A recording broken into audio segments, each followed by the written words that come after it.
Hola, muy buenas noches, ¿cómo están? Espero que el día de hoy hayan estado muy bien, estén muy bien. Vamos a comenzar la clase, vamos a continuar la clase que estábamos trabajando ayer. Como es usual, les voy a compartir entonces el enlace de lo que llevamos hasta el día de hoy. Recuerden que todas las clases las pueden volver a ver, las pueden volver a repasar, todas quedan grabadas, se las comparten vía WhatsApp, pero también se las comparten o también están almacenadas en la corporación.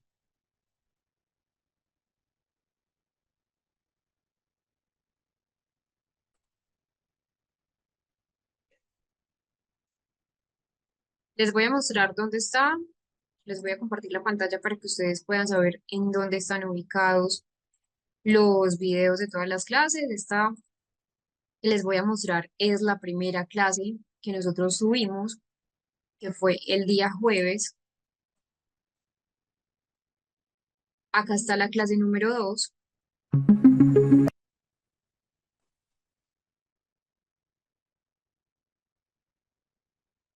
Entonces, acá van a estar las clases que nosotros ya vamos teniendo. Entonces, acá está la clase del 7, la clase del 8, la clase de ayer que fue 9 aún no la suben, dado que tienen que editar ciertos aspectos, y allí van a estar almacenados. Les voy a compartir la clase 2, el enlace de la clase 2 para que ustedes lo puedan tener.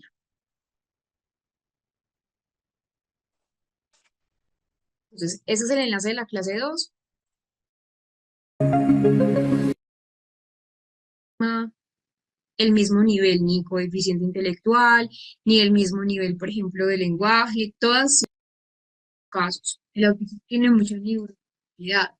Van a ver, imagino las estoy proyectando, las claves faciales,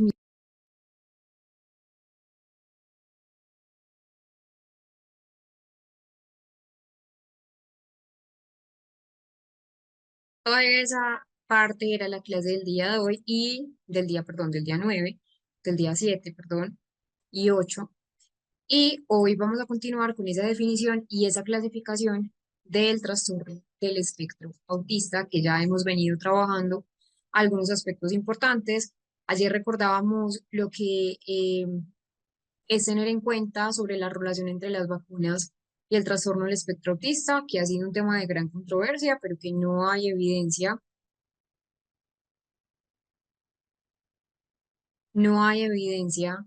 de un vínculo entre ambas teorías como tal. Es importante entonces mencionar que no hay relación entre el autismo y las vacunas.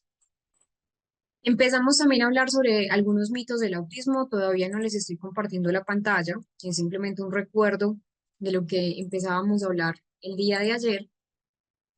Y comenzábamos con algo que también vamos a continuar en el día de hoy, y son esas características del trastorno del espectro autista. Ya hemos visto algunas de las características, ya vimos lo que son las habilidades en la comunicación, donde puede haber una comunicación verbal y una comunicación no verbal.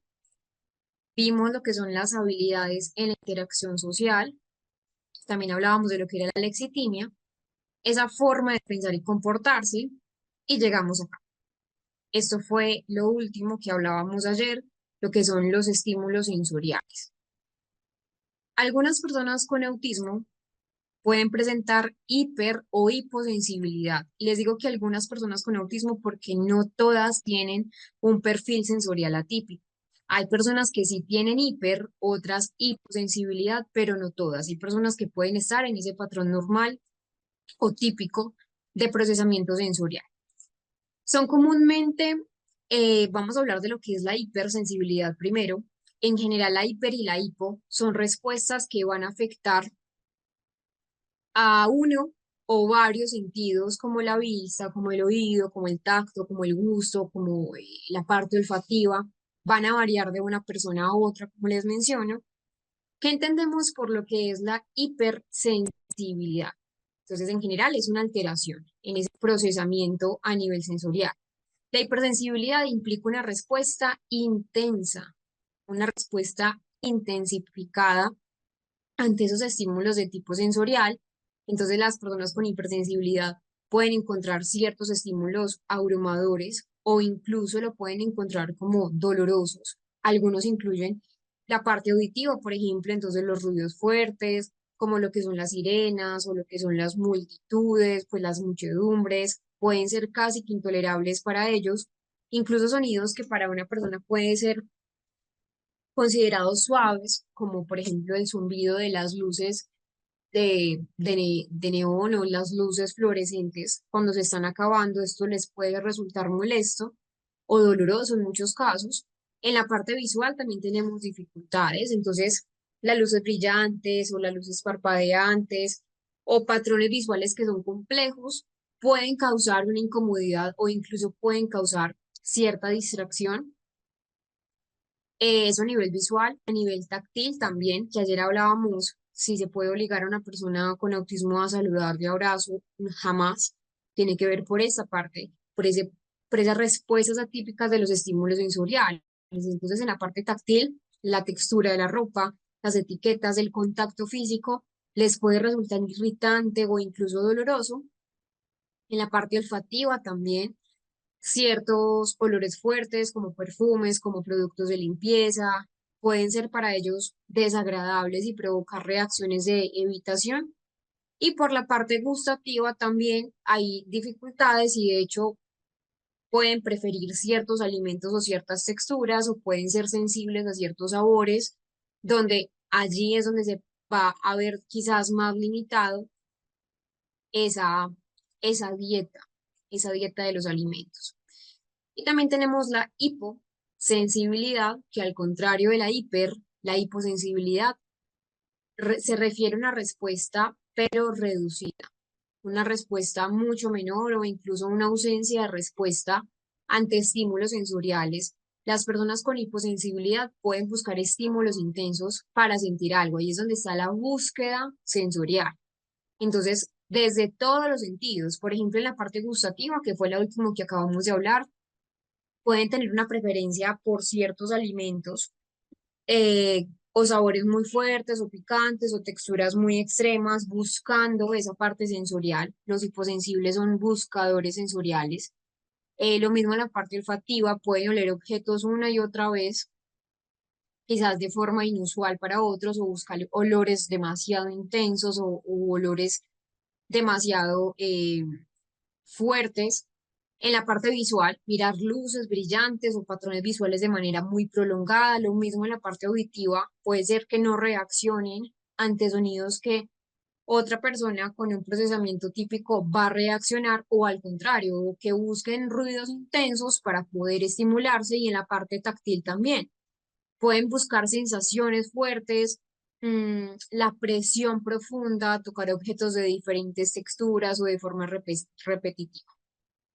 En general, antes de ver el ejemplo que ya hemos visto de la serie de la fundación que les digo que realiza videos específicos para sensibilizar un poco sobre lo que es el autismo, hay un impacto. Estas sensibilidades pueden influir en ese comportamiento, pueden influir en esa interacción con el entorno. Una persona con hipersensibilidad táctil puede evitar el contacto físico, que era algo que hablábamos ayer. Lo evita porque también le puede resultar doloroso, puede evitar ciertas formas o prendas de vestir o texturas de vestir, mientras que alguien con hiposensibilidad puede tener conductas de una búsqueda sensorial como tocar objetos una y otra vez.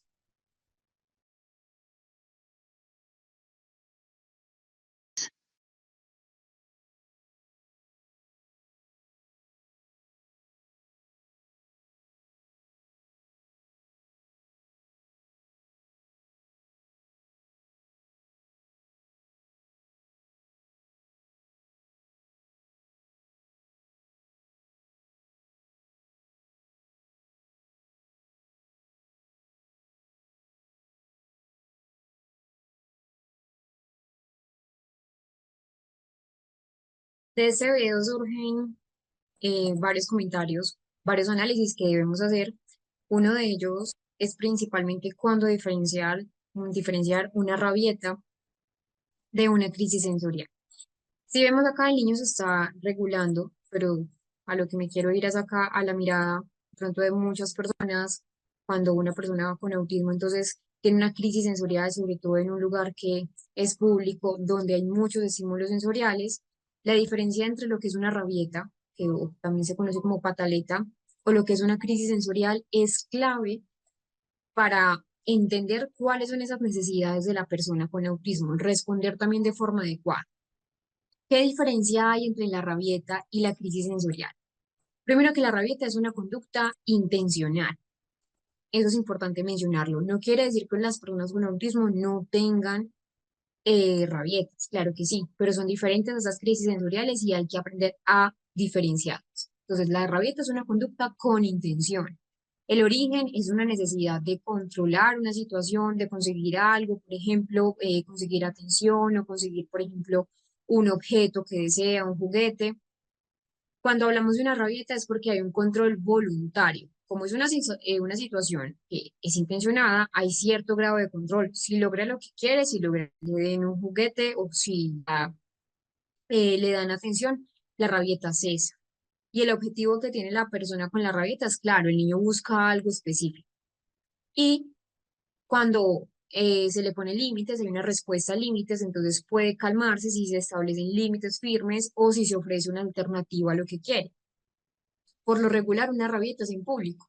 A veces se intensifica si hay más personas observando y como tal la duración de la rabieta va a variar, pero suele detenerse si el niño logra, por ejemplo, el objetivo. Eso con respecto a la rabieta. Es una estrategia que le es útil para poder tener lo que quiere. Pero la crisis sensorial es una respuesta involuntaria ante algo.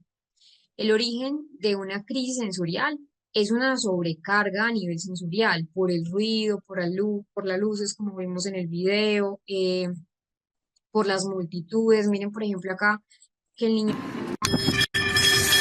con muchos ruidos, con luces. Entonces, esa es la diferencia clara entre la rabieta y una crisis sensorial. Es una sobrecarga sensorial, hay un control voluntario mínimo, nulo, por eso es involuntario, el niño no puede controlar su reacción y un objetivo claro, no hay un objetivo, a diferencia de la rabieta, que sí hay un objetivo. Acá es una reacción ante un malestar interno que no logra controlar, eh, no es o no tiene un factor manipulativo y no mejora con límites. Si el niño lo regañan, de pronto pues, involuntariamente o por desconocimiento, no va a cesar. Necesita una regulación sensorial y una contención para poder cesar. Y no depende de quién no esté presente, no depende si hay público, si no hay público. Una crisis sensorial puede ser incluso cuando el niño está solo. La duración depende mucho de esa capacidad del sistema nervioso para poder volver a su eje, para poder autorregularse. Y la idea útil es retirar estímulos, crear un entorno que sea tranquilo, crear también técnicas de regulación sensorial. ¿Cómo se pueden diferenciar en la práctica? ¿Cómo podemos diferenciar una rabieta de una crisis sensorial? Primero, si el niño deja de llorar cuando consigue lo que quiere, probablemente era una rabieta. Y si no suele calmarse, aunque incluso se le ofrezca lo que quiere o lo que uno piensa que quiere, y hay signos de angustia extrema, tapar o frotarse los oídos, como vimos en el video, que el niño se tiraba al suelo, el niño gritaba, lo último, también contaba, tenía estrategias de autorregulación, no sé si ustedes vieron la parte de los dedos, es mucho más probable que sea una crisis sensorial. Entonces, en resumen, en una crisis sensorial no hay control, para nada. Mientras que en la rabieta sí hay un control voluntario, busca algo, si la rabieta en la crisis sensorial no busca nada, es una reacción del sistema nervioso ante una sobrecarga sensorial de algún estímulo externo y la regulación necesita sí o sí regulación. Es por eso que se deben utilizar estrategias de apoyo eh, para ayudar a manejar esas sensibilidades. Se pueden utilizar, por ejemplo, Creación de entornos sensoriales, entonces ajustar la iluminación, los niveles del ruido, la disposición de los espacios para minimizar de pronto estímulos abrumadores. No sé si ustedes vieron ayer en el video, si le prestaron atención al niño del video, que ese video la verdad es que es maravilloso, lo pueden encontrar allí en el material de estudio, pero el niño tenía unos cascos o unos auriculares con cancelación completa de ruido, no parcial, cancelación completa de ruido, porque era una persona con nivel 1 de apoyo, pero tenía una hipersensibilidad ante los sonidos. En este caso, los aplausos le molestaban, se los puso al ingresar, se los puso al salir para no escuchar los aplausos de las personas. Entonces son uso de herramientas sensoriales. Esos auriculares de cancelación de sonido son maravillosos. Siempre, sí o sí, si el niño los necesita, se debe usar, porque no se trata de un capricho, de es que necesito salir con los auriculares, no. Es porque hay un nivel de procesamiento sensorial diferente, que a veces las personas neurotípicas no comprenden, no es un capricho, tampoco es un capricho quitar la ropa de las etiquetas, la ropa de las etiquetas les genera malestar. También es importante entonces utilizar juguetes sensoriales para proporcionar el nivel de estímulo adecuado, y las terapias ocupacionales son importantes porque la idea es trabajar con terapeutas para poder desarrollar esas estrategias de manejo e integración a nivel sensorial. Vamos a ver lo que son los signos de alarma. Yo les voy a mostrar una lista que nos ofrece algunos ejemplos de tipos de comportamiento que se van a observar con mucha frecuencia en personas diagnosticadas con autismo. No todas las personas, y eso es importante, no todas las personas con trastorno del espectro autista van a tener todos los comportamientos que les voy a mencionar a continuación, pero sí la mayoría van a tener eh, los que les voy a decir. La idea es que podamos entender esos signos de alarma del trastorno del espectro autista desde diferentes edades.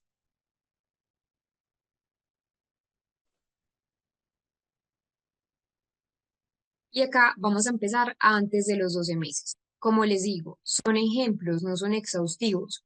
No todas las personas con autismo presentan los mismos rasgos de presentación, ni tampoco en el mismo nivel de intensidad. Entonces, los signos de alarma del autismo los vamos a distribuir por grupos de edad, ¿sí? Para tener en cuenta cómo es ese desarrollo infantil y ese desarrollo a nivel neuropsicológico. Como tal, estos signos no son un diagnóstico en sí mismos. Es decir, si yo digo, un ejemplo, antes de los 12 meses, es que el niño tiene o no muestra anticipación cuando va a ser tomado en brazos, es decir, no eleva los brazos para que lo carguen. ¿Tiene autismo? No. Es decir, son ejemplos, pero no son exhaustivos. No dan un diagnóstico en sí mismo, pero sí me indican a mí que hay una necesidad de hacer una evaluación especializada porque pues son hitos que ya se deben cumplir a cierta edad. Nos vamos a enfocar en áreas claves que son la comunicación, la interacción social y la conducta repetitiva o restringida, que son pues las piedras angulares que debemos evaluar en el trastorno del espectro. Empecemos por esto, antes de los 12 meses.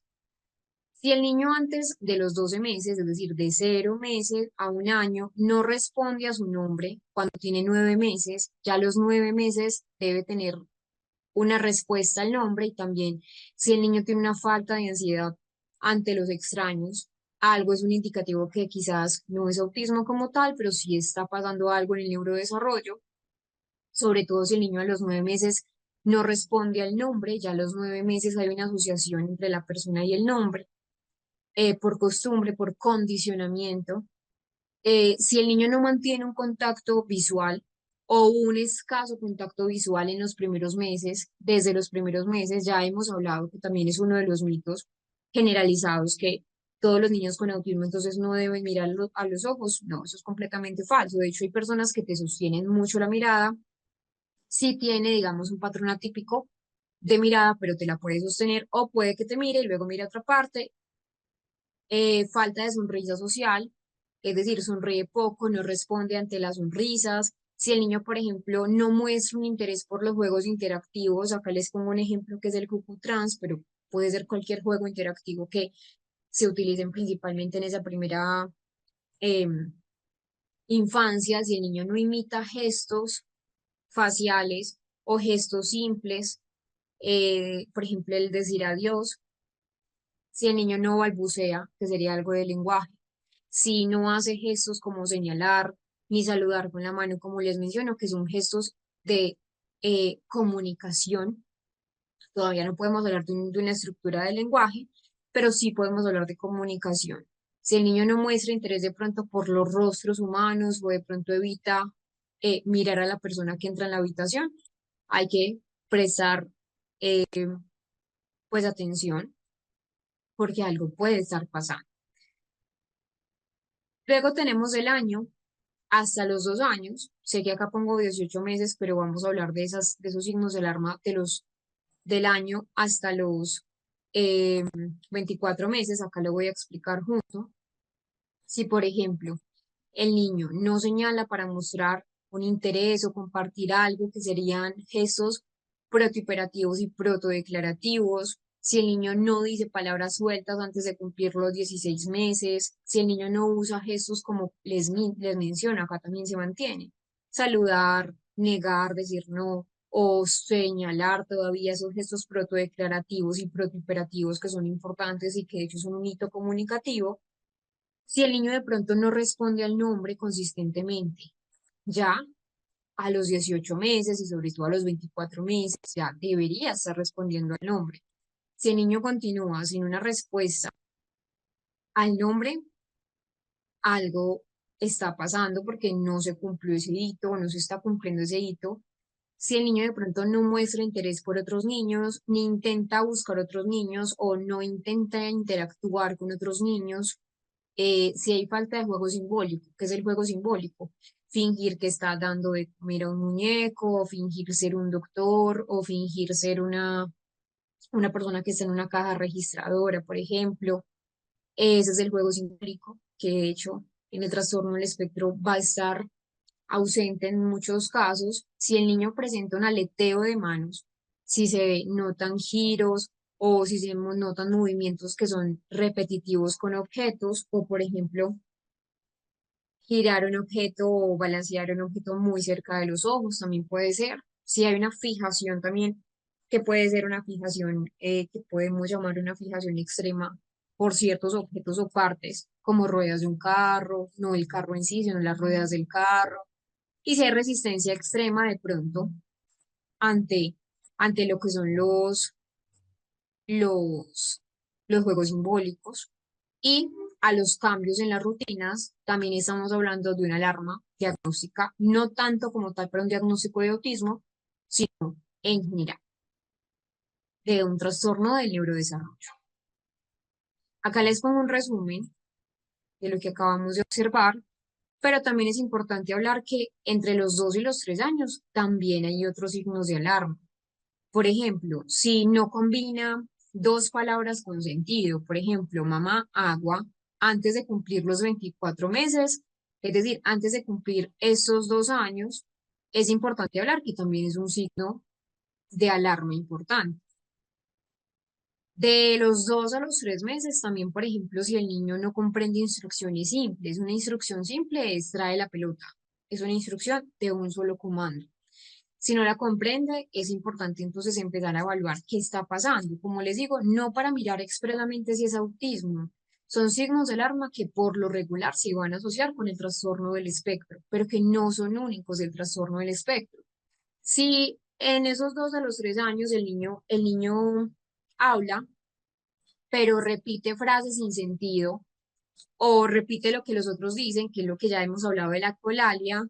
Es importante evaluar, la colalia no es única y exclusiva del autismo, también está en otros trastornos importantes, en otros factores o perfiles clínicos, pero también es importante empezar a evaluar, algo está pasando. Si el niño, por ejemplo, de esos 3 años en adelante, no muestra un interés por juegos grupales, ya ahí empieza todo el neurodesarrollo de la socialización, o no muestra un interés por compartir con otros niños, Si el niño tiene dificultades para expresar deseos, para expresar emociones de pronto de una forma verbal o no verbal, si el niño empieza a mostrar que tiene crisis que son muy frecuentes ante cambios quizás percibidos mínimos o de ambiente o de rutina, si hay acá, eso es importante, esa hipersensibilidad o indiferencia ante sonidos o texturas o luces, también es importante hablar.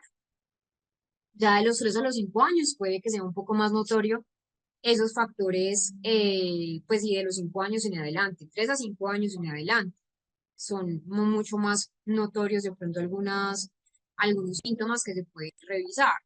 Si de los 3 años en adelante, el niño, por ejemplo, tiene un lenguaje muy literal o un lenguaje poco funcional, es decir, habla pero no para interactuar o habla pero las frases solamente son ecolálicas, esto no es una intención comunicativa, es un lenguaje poco funcional. Si el juego sigue siendo muy limitado, si el juego sigue siendo inusual o muy repetitivo, o por ejemplo si tiene una obsesión con un mismo juego, también es importante hablar que pues hay que consultar si hay escasa reciprocidad emocional, que ya lo hablamos cuando estábamos trabajando en esos factores de la terapia, de la teoría de la mente, o si hay dificultades, por ejemplo, para seguir esas normas básicas a nivel social, o no entiende reglas de un juego simbólico, si hay cambios bruscos de humor, son una causa evidente.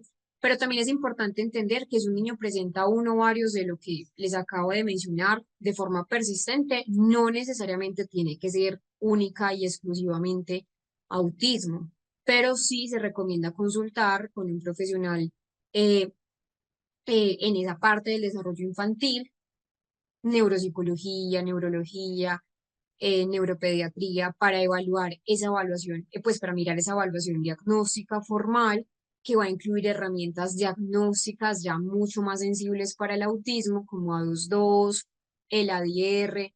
El MCHAT no es una prueba diagnóstica, pero sí es una prueba tamiz que nos permite esclarecer un poco qué está pasando y ya derivar a una evaluación mucho más profunda. Recuerden que siempre cuando hablamos de una detección temprana, la detección temprana acompañada de una intervención adecuada, lo que va a hacer es mejorar significativamente lo que es el desarrollo adaptativo, mejorar la comunicación y al fin y al cabo, pues mejorar la calidad de vida del niño y también de los familiares que rodean al niño. Los comportamientos en la comunicación e interacción social, ya los hemos hablado, que también es importante entonces entenderlos como signos de alarma. A menudo quizás pueden hablar largo rato sobre un tema de que prefieren y a veces puede ser que no permitan que otros tengan la oportunidad de responder o sin darse cuenta cuando los demás reaccionan de forma indiferente ante sus temas. Puede ser que no lo entiendan y tiene que ver con esa reciprocidad, tiene que ver con esa teoría de la mente, tiene que ver con la cognición social de lo que hablamos. Eh, en muchos casos, las personas con autismo, que lo hablábamos también ayer, pueden tener expresiones faciales o gestos que quizás no coincidan con lo que están diciendo. Pueden estar felices, pero estar planos. No en todos los casos hay alexitimia, esto lo hablábamos ayer. Eh, en muchos casos pueden haber también tonos inusuales de voz, un tono de voz muy monótono, muy plano, similar al de un robot o como si estuvieran cantando. Pueden también tener problemas para comprender esos puntos de vista y acá les traigo video ejemplo de ese grupo de videos que ya hemos visto para entender un poco esa sensibilidad del autismo.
Algo que quiero que rescatemos de acá, de esta diapositiva, es principalmente esto. Las personas con trastorno del espectro autista también pueden tener dificultades para dormir y ser irritables. ¿Por qué se da esto? Los trastornos del sueño, el trastorno del espectro autista, de hecho son bastante frecuentes, afectan un 50 a un 80% de los casos. Son problemas que pueden impactar, obviamente, esa calidad de vida del niño, del adulto, del adolescente con autismo, pero también a su familia o las personas que rodean a la persona con el trastorno del espectro. En general, ¿cuáles son esas principales afectaciones del sueño? Primero, hay dificultades en esa conciliación. Hay un insomnio de inicio, les cuesta conciliar el sueño, es decir, les cuesta quedarse dormidos. A veces pues, se pueden tardar más de una hora, de 30 a 60 minutos para poder conciliar el sueño. Puede deberse a muchos factores. Uno de esos factores puede ser esa hiperactividad mental, esa ansiedad, esa rigidez en las rutinas. Entonces, si hay un cambio de rutina en esos patrones de sueño, puede ser que lleguen a no poderlo conciliar. También, de hecho, hay una alteración y son esos despertares frecuentes durante toda la noche. Se despiertan varias veces, les cuesta volver a dormir, a veces no distinguen entre noche y día. No sé si ustedes vieron y le prestaron atención a ese video de ayer, donde mencionaba que incluso lo confundía. Pueden tener también un sueño muy superficial, es decir, no entran a la fase REM, que es el sueño profundo, no duermen bien o duermen pero no descansan, es un sueño muy liviano. Y hay conductas inusuales durante el sueño. Puede ser que hablen dormidos, movimientos repetitivos, la necesidad de pronto de tener un objeto para dormir o rituales específicos, incluso eh, independiente de la edad que puedan tener. Y hay una posible causa. Hay alteraciones neurológicas, ya hemos visto que hay cambios en esa producción de melatonina o que eso es la hormona del sueño. También puede ser que tengan problemas a nivel sensorial, esa sensibilidad a la luz, al sonido, a la textura, por ejemplo, de la cama donde están, sobre todo si hay un cambio de cama. Ayer hablábamos también de algo fundamental y son esos problemas gastrointestinales, ese dolor abdominal. En el autismo hay mucho estreñimiento, hay mucho reflujo, esa ansiedad y la rigidez cognitiva que va a explicar al fin y al cabo esa necesidad de tener una rutina fija incluso para dormir. Si algo cambia en esa rutina, si ya no pueden de pronto tener el ritual que tenían para dormir, puede dificultar luego el sueño. Entonces, la idea es tener estrategias para mejorar ese sueño. Rutinas y un ambiente importante, establecer siempre una rutina, no solo para el sueño, sino a nivel general. Una rutina que sea estructurada, una rutina que sea predecible antes de dormir. En muchos casos suele ser importante también usar esos apoyos visuales, por ejemplo, pictogramas, para indicar esa etapa previa al sueño, que se hace antes de dormir. Entonces, cepillarnos los dientes, ponernos la pijama, siempre asegurarnos como adultos si hay un ambiente tranquilo, un ambiente que sea oscuro, un ambiente que sea ruidos, importante no solamente para los niños con autismo, sino a nivel general, evitar esas pantallas electrónicas, las pantallas azules al menos una hora antes de dormir. eh, Practicar técnicas de regulación sensorial y regulación emocional. Entonces, una respiración, masajes suaves, una música suave. En general, es importante esa parte de mantener esos horarios de higiene del sueño, incluso fines de semana. ¿Cuándo buscar ayuda? Cuando, por ejemplo, y es importante consultar con neurología, si esos problemas de sueño son persistentes más de 3 semanas. El sueño es sumamente importante, no solamente para las personas con autismo, sino a nivel general. Al fin y al cabo, pues el sueño, la falta de sueño afecta significativamente el comportamiento diurno de todos. Va a haber más irritabilidad, va a haber más fatiga, y si, por ejemplo, como padres de familia sospechan que hay otros trastornos médicos como apnea del sueño, importante consulta. Entre otras cosas, las personas con trastorno también pueden tener fuertes en algunos ámbitos. Uno de ellos es la memoria eidética, que es lo que coloquialmente se habla de memoria fotográfica. El término correcto es memoria eidética. Eh, o también pueden tener una buena capacidad de recordar esos detalles específicos que de pronto otra persona no puede recordar. Y es acá donde tenemos un ejemplo y es Alex Baker. Alex es un niño, ya está en esa parte de la adolescencia, que desde los 2 años empezó a mostrar mucho talento para poder reproducir con mucho lujo de detalle paisajes urbanos de Manhattan, donde ha dibujado con mucho lujo de detalle, como les menciono, las calles, los voy a acercar. Este es Alex y este es el dibujo. Entonces miren, por ejemplo, cómo empieza a trazar eh, de un horizonte o un paisaje urbano con una sola mirada. No es la única persona, por eso les digo que tenga memoria fotográfica, entre comillas, perdón, entre paréntesis, e idética. Tenemos otra persona muy famosa que es Steven Wilshire, donde Steven Wilshire también se ha puesto a prueba en muchos casos. Este no es tan conocido, sé que mundialmente cuando crezca va a ser mucho más. Él sí es conocido, es londinense. Steven Wilshire es un artista visual, empieza entonces a recrear esos paisajes urbanos con solamente una visualización. Muchas personas han puesto en duda su talento y todavía lo siguen poniendo, pero él es uno de los ejemplos de cuán maravilloso es ese cerebro humano, sobre todo el cerebro con trastorno del espectro. Gracias a esa memoria ética se ha hecho famoso, vive también de este arte. Ha viajado por muchas partes del mundo, como les digo, en muchísimas partes del mundo se les ha puesto a prueba. Él es londinense, pero incluso ha viajado a la Ciudad de México a dibujarlo, principalmente porque se le ha puesto a prueba. Entonces dicen, bueno, puede ser que Londres lo conozca, puede ser que ciudades aledañas a Londres la conozcan.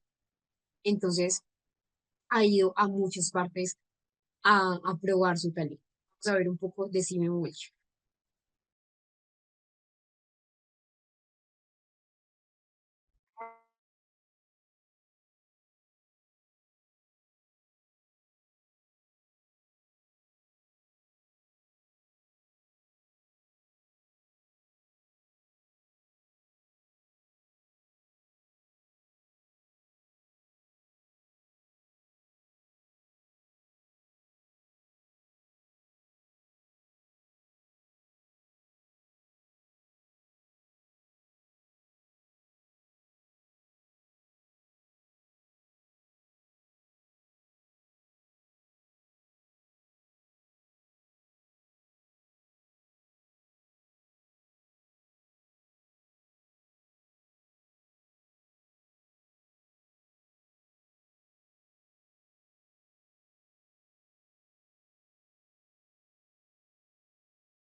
Steven Wilshire, eh, como les menciono, es una persona sorprendente.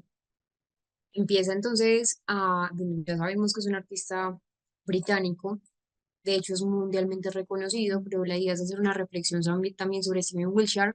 Nos invita a, a poder mirar más allá de esos límites impuestos, quizás por lo que son las etiquetas diagnósticas. Hay muchas etiquetas del autismo y creo que Steven Wilshire las derrumba todas o derrumba la gran mayoría de etiquetas. Fue una persona que desde muy joven fue diagnosticada con trastorno del espectro. Inicialmente, ayer les mencioné que no era verbal, inicialmente no hablaba, presentaba grandes desafíos a nivel comunicativo, pero también nos encuentra acá una reflexión y es lo importante de las intervenciones. El talento de Steven Wilshire no solamente demuestra que las personas con autismo pueden tener habilidades excepcionales, sino que también nos muestra y nos recuerda la importancia de reconocer y siempre valorar esas diferentes formas de pensar, esas diferentes formas de percibir. Steven Wilshire al principio se comunicaba a través del dibujo.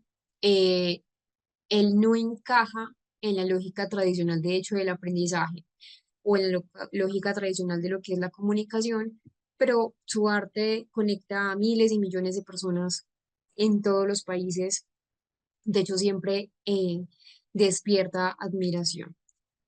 A veces un mundo que siempre insiste en corregir, en volver a una persona neurotípica, entre comillas, adaptar o normalizar, él nos muestra que hay que hacer un verdadero cambio. De hecho, también es un activista, tiene mucho potencial. La vida de Steven Wilshire no solamente nos muestra lo que puede ser una persona talentosa, sino también nos muestra la diversidad, esa perseverancia, ese poder también transformador de lo que es el arte.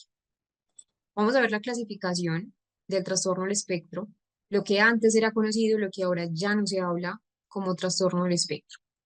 Antes de ser un grupo heterogéneo del trastorno del espectro, el DSM-4 recopilaba una distinción de 5 tipos de autismo: trastorno autista, trastorno generalizado del desarrollo no especificado, trastorno de Asperger, trastorno de Rett y un trastorno desintegrativo infantil. Tras publicado en el año 2013 ese manual diagnóstico y estadístico de los trastornos mentales, por sus siglas DSM-5, de la Asociación Americana de Psiquiatría, lo que es el trastorno autista, el síndrome de Asperger y el trastorno generalizado del neurodesarrollo o del desarrollo se fusionan en un único trastorno, que ya es el trastorno del espectro autista, el TEA. Ese cambio de nombre lo que hizo fue tratar de enfatizar esa gran dimensionalidad de lo que es el trastorno en las diferencias que hay en general. Entonces nos muestra que empiezan a, estos dos ya se los voy a explicar, esos dos últimos, pero estos tres ya empiezan a tener o dejar de tener esa línea divisoria que tenían antes. Nos muestran diferentes áreas que se van a ver afectadas y esa dificultad de pronto también para establecer unos límites claros o unos límites precisos entre los subgrupos estaba allí. De hecho, antes se hablaba de un trastorno autista típico, que en algún punto lo hablábamos. Atípico era porque no cumplía con la mayoría de los criterios diagnósticos, pero que sí mostraba un trastorno del espectro, o en ese caso un autismo del DSM-4. Pero ya en ese 2000, en ese DSM-5, en el 2013, ya se fusionan. Pero lo que son los últimos dos, es decir, el síndrome de Rett y el trastorno desintegrativo infantil, dejan de ser recopilados en el DSM-5. ¿Por qué? Porque el síndrome de Rett, que ya vamos a ver, tiene una clara base, pues una clara base genética, que ya se los voy a explicar. Y lo que es el trastorno desintegrativo infantil ya no sale o ya no está incluido dentro del trastorno del espectro porque tenía problemas importantes de validez. Entonces ya no existe el trastorno desintegrativo infantil. Antes de pasar a lo que son esos signos y síntomas a partir de las clasificaciones actuales, es decir, los niveles de apoyo que una persona necesita, vamos a hablar de lo que es el síndrome de Rett.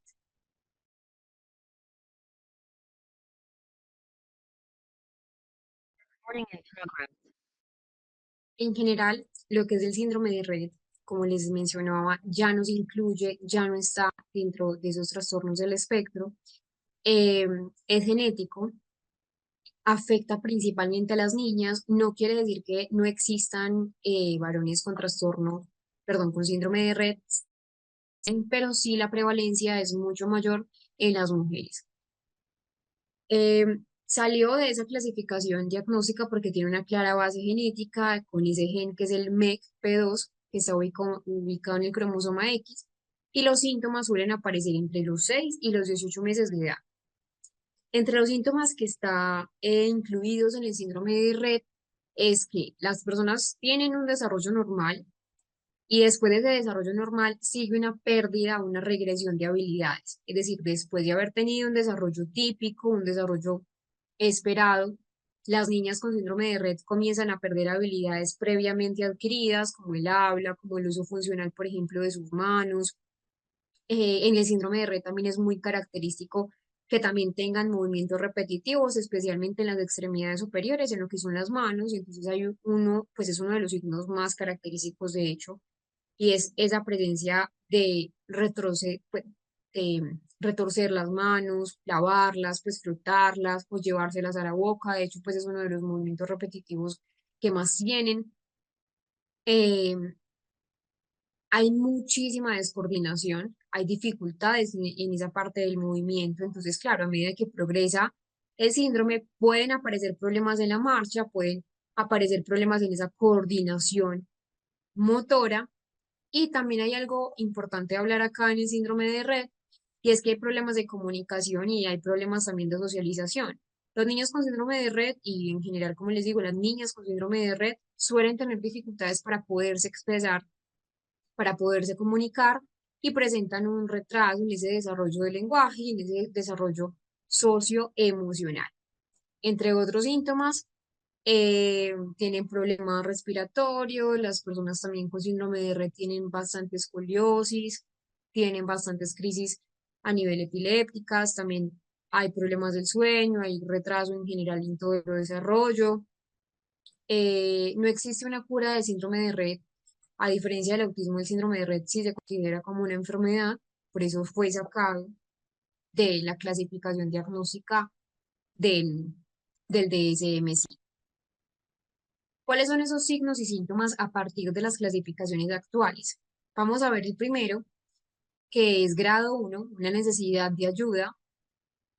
¿Qué entendemos por los signos y síntomas? En general, esta clasificación diagnóstica de lo que es el trastorno del espectro, como les mencioné ayer, no se trata de cuánto un niño tiene autismo, no, pero sí empieza a mostrar qué tanto apoyo necesita. No quiere decir que la persona que tenga un autismo grado 3 tiene más autismo que un grado 1. No, eso es importante también hablarlo.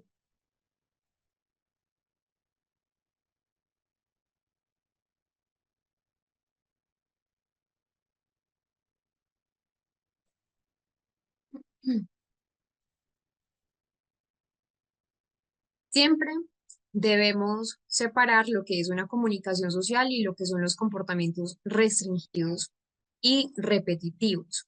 ¿Qué quiere decir esto? Que nos vamos a centrar en los puntos cardinales de lo que es el trastorno del espectro autista. Vamos a hablar de los tres, son tres niveles de apoyo.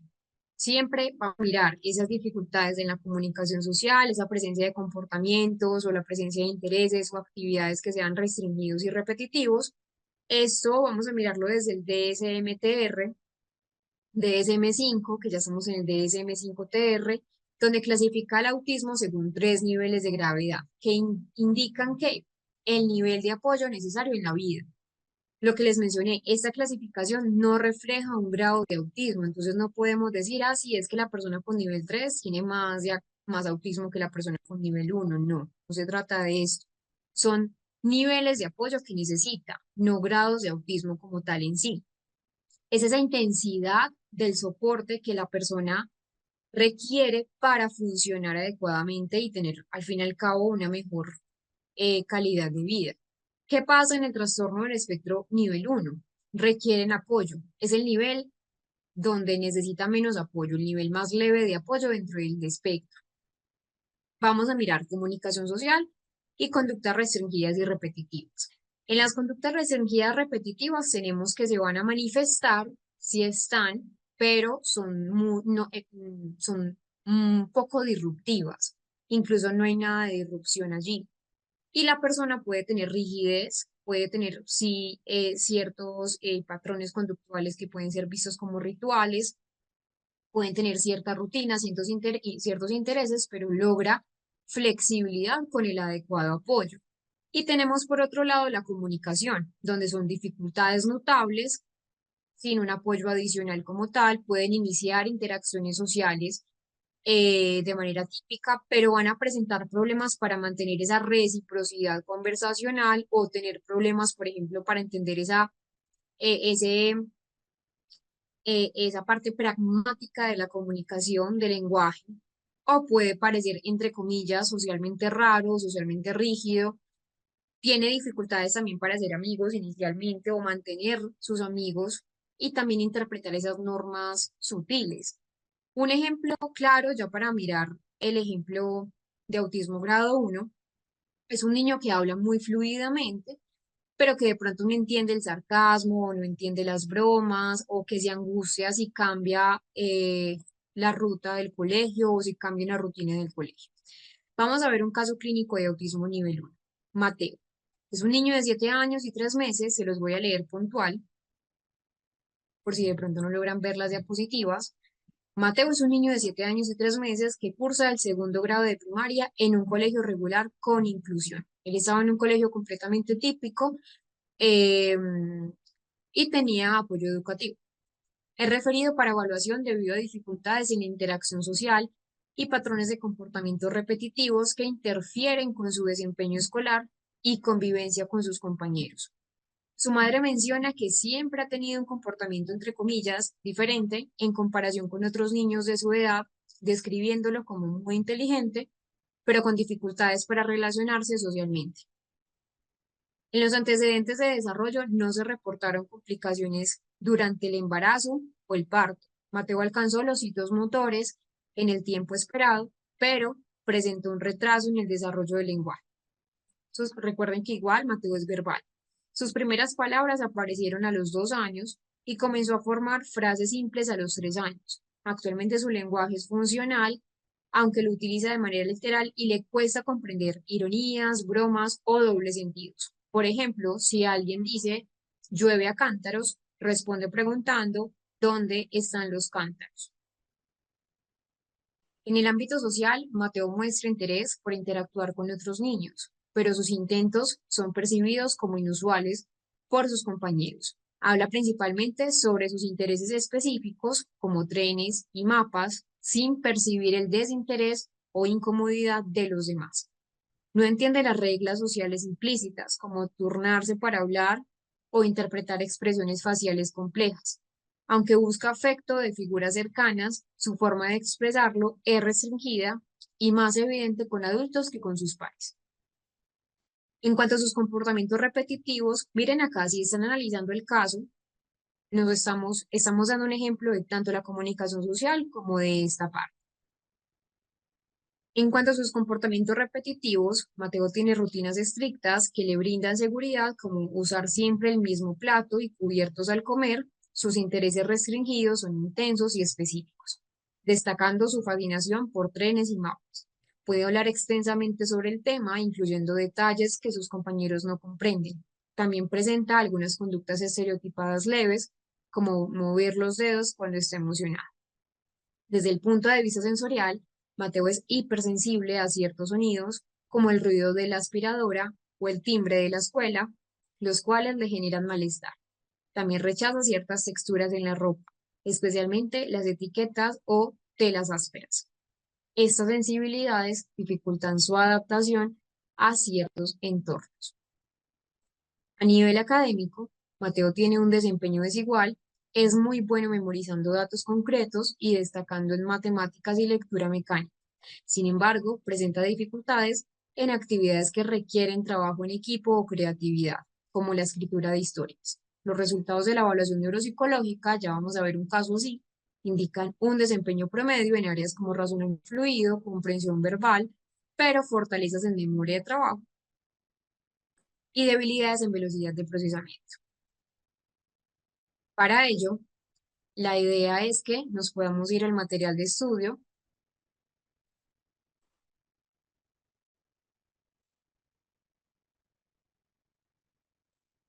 Ya les voy a enseñar.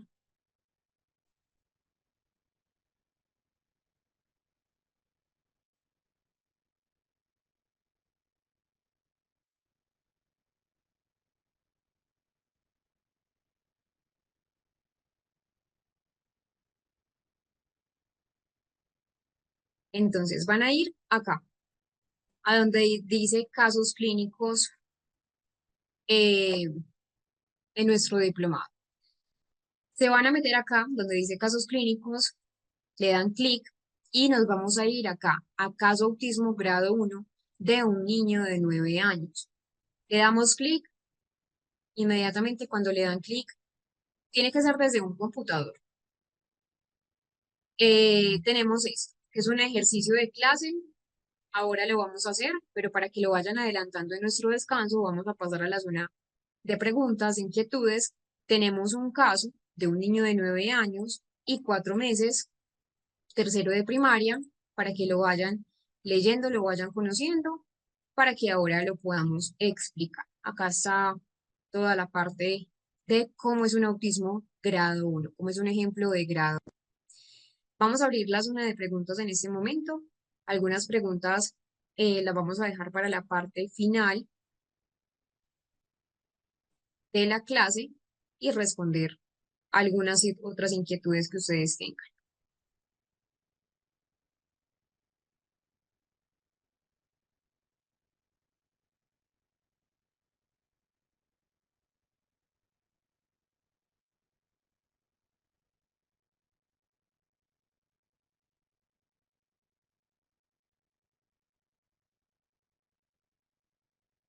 Hola, bueno, esa parte del material de estudio, ya les voy a decir cómo la pueden solicitar. Esto es directamente con nuestra coordinadora Paula Contreras.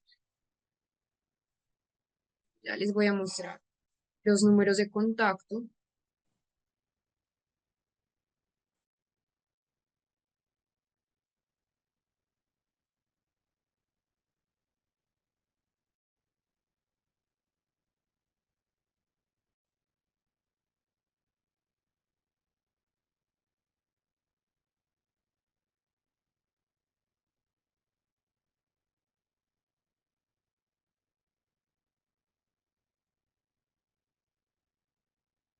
Son los números de contacto de nuestra coordinadora Paula, de los materiales de estudio. Responder algunas preguntas que veo por acá antes de pasar a nuestro descanso.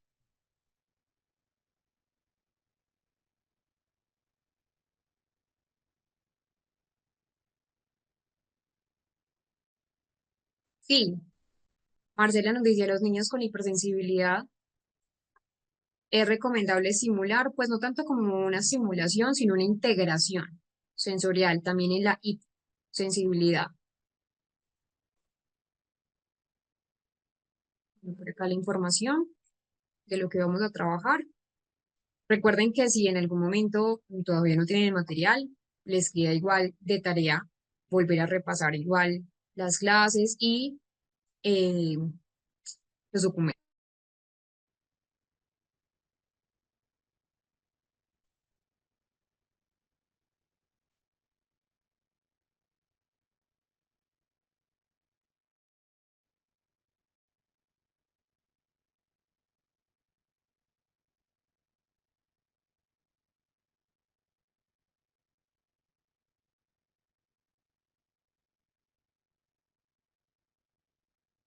Sí, y Zelda, con terapias es posible que se pueda llegar a regular esos estímulos sensoriales, sí, es decir, que lo procesen de misma manera o misma forma que una persona neurotípica, no, porque lo que yo les menciono, la idea no es volverlos personas neurotípicas, hay que entender siempre esas neurodiversidades y que son sumamente valiosas, pero sí que puedan tener una autorregulación cuando tengan de pronto una crisis a nivel sensorial.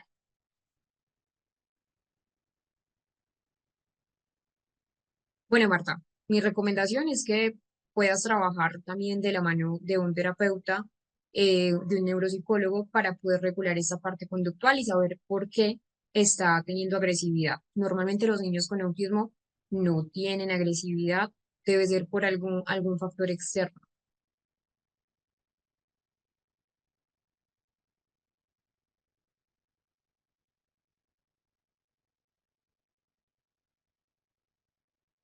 Bueno, María Luz dice, mi hijo es hipersensible a los sonidos.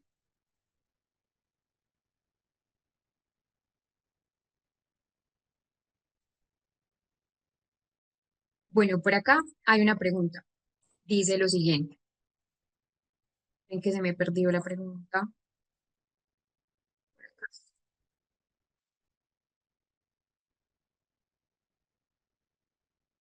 Nicole nos dice, mi hijastro de 2 años antes decía agua, papá, mamá, y de pronto ya no las dice.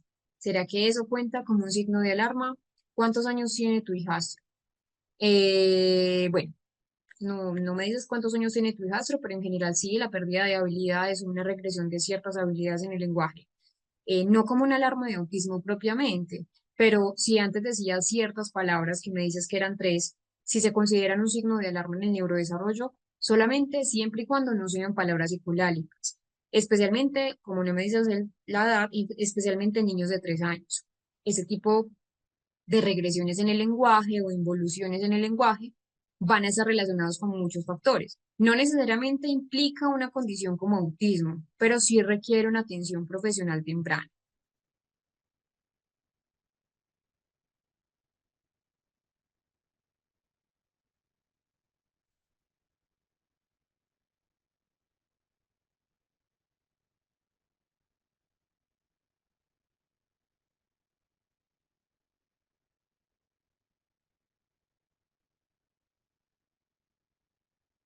No, Walter, es que no hay autismo leve, moderado, grave.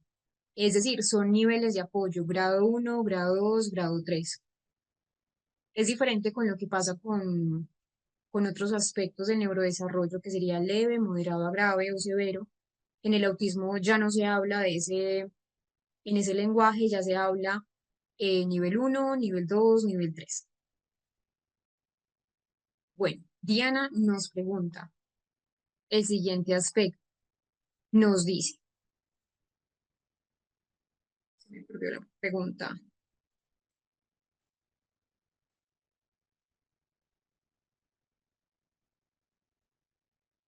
Una persona con autismo no debería estar sola. Esto para evitar que algo los altere y puedan generar daño a una persona. Bueno, como tal, el autismo no es sinónimo de agresividad, ¿sí? Difíciles o las conductas que son reacciones intensas en algunas personas con autismo se deben a que en la mayoría de los casos hay respuestas al estrés, hay una sobrecarga a nivel sensorial, hay una frustración por no poderse comunicar efectivamente, no una intención de daño. Las crisis sensoriales como tal no son ataques, ¿cierto? A veces lo que puede parecer como fuera de, o lo que pareciera una agresión, es una crisis sensorial o una crisis a nivel emocional. Gritar, golpear o golpear objetos o tirarse al suelo y nunca va dirigida hacia otros con intención de herir.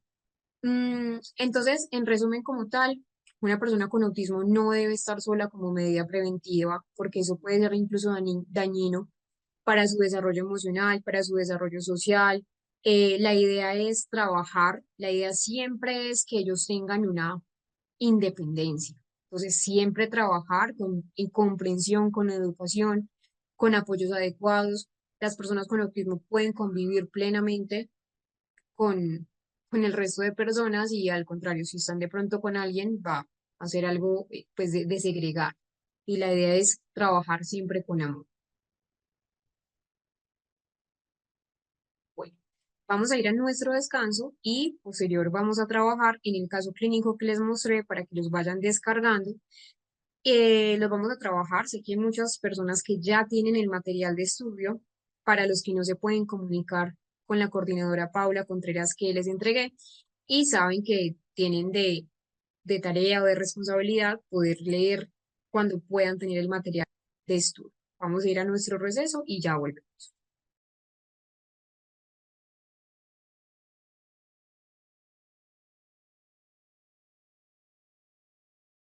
Nos vamos a ir al material de estudio y así como vimos el caso de Mateo con el nivel de apoyo 1, vamos a ver el caso de de otro niño, de hecho con nivel de autismo 1 también. La idea es que ustedes vayan al material de estudio, es ese es el caso autismo grado 1, 9 años, lo van a abrir, vamos a tener unos 7 minutos, incluso creo que no tanto, unos 4 minutos para que le puedan dar una mirada breve. Acá entonces tenemos el motivo de consulta, que fue derivado por el equipo escolar ante preocupaciones en dificultades persistentes en esa interacción social. Había una escasa flexibilidad cognitiva, había patrones conductuales que eran repetitivos. Lo van a leer y le vamos a dar una breve explicación para ya pasar al nivel de apoyo 2. Bueno, allí teníamos el informe, que la idea es que hiciéramos una lectura Voy a explicar un poco lo que podemos encontrar en el informe. En general, es un resumen de un caso clínico eh, del trastorno del espectro autista. Vemos entonces que el paciente es un niño de 9 años, está en tercero de primaria, no había discapacidad intelectual, no había problemas graves tampoco del lenguaje, fue evaluado principalmente porque tenía dificultades en esa parte de la interacción social, el niño tenía inflexibilidad de pensamiento, de conductas, el neurodesarrollo completamente normal, nacimiento por cesárea a las 38 semanas, desarrollo dentro del promedio, aunque como vieron allí en el informe caminó tarde a los 16 meses, el lenguaje comenzó tarde, había presentación de lo que era la ecolalia, y pues sobre todo ahora, a la hora de comunicarse tenía un tono muy monótono, tenía dificultades también para entender chistes, metáforas y jugaba solo. A nivel de esas preferencias tempranas, jugaba solo, le gustaban los objetos mecánicos, le gustaban los mapas. A nivel de funcionamiento actual, vimos entonces que había una alta inteligencia verbal y académica, había también una dificultad para hacer amigos, para cambiar de rutinas, para entender sobre todo esas reglas sociales y expresar emociones.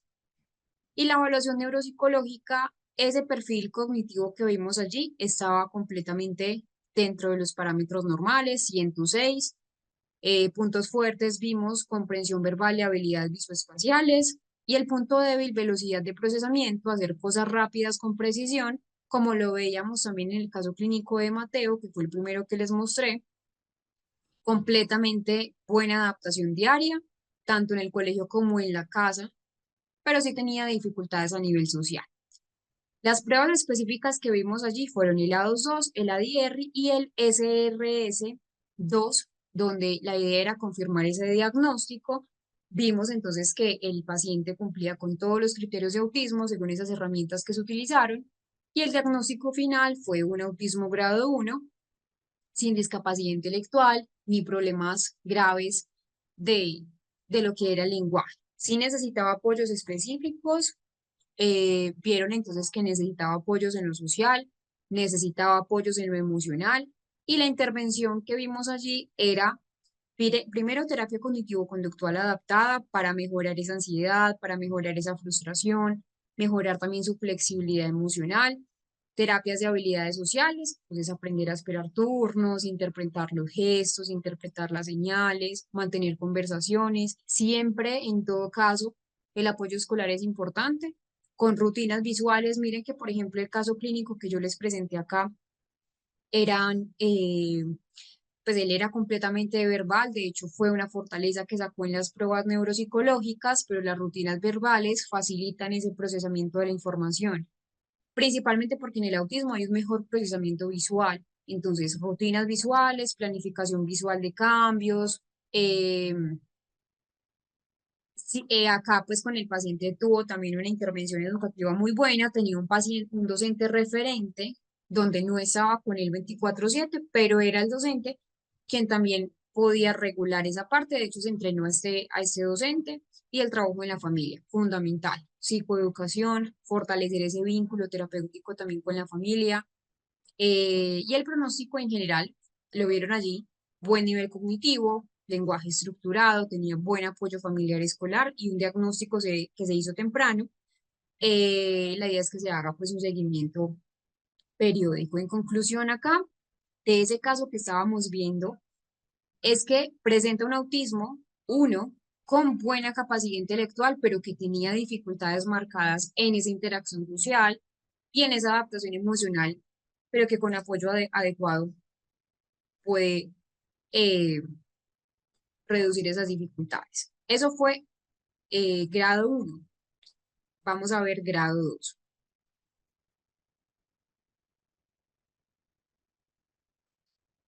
Acá lo mismo, tenemos que ver la comunicación social, por un lado, pero también ver lo que es el factor. En un momento voy descargando acá eh, el otro artículo para que podamos trabajar.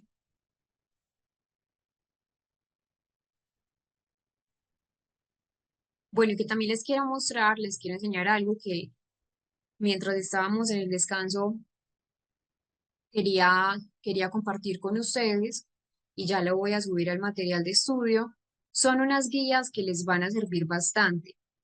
Primero les voy a mostrar una guía que son fichas de utilidad para el ámbito emocional y otra es otra guía que es